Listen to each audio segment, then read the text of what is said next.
My name is Steven, and today I'd like to talk to you a little bit about my project on idiopathic pulmonary fibrosis, or IPF for short.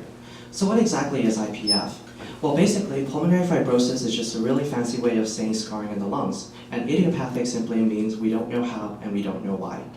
What we do know is that there are currently approximately 130,000 patients in the US alone that are affected by IPF. So what does IPF really look like?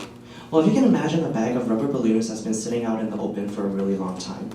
Eventually, the rubber gets stiff, and the balloon loses its ability to stretch when you inflate it with air.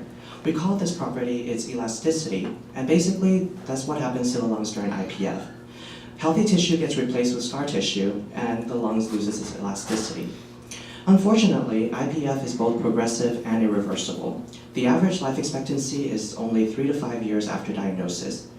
As such, the aim of my project is to develop a drug that can reverse the fibrosis. In order to do this, we will use a mouse model of IPF and inject a chemotherapy drug called bleomycin that's known to cause fibrosis.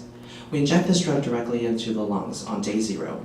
As our control group, we will be injecting normal saline, or salt water. Fibrosis progressively develops over a course of 7 to 10 days.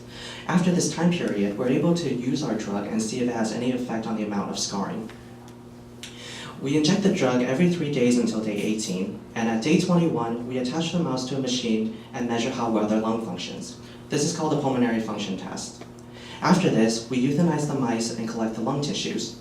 We section the lung tissues and stain it so we can see the amount of scar tissue in the lungs under the microscope.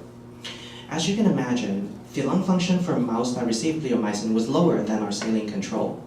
Specifically, the inspiratory capacity, which is the total amount of air that you breathe in during a breath, and the total lung capacity, which is the total amount of air that you breathe in and out during a breath, was decreased.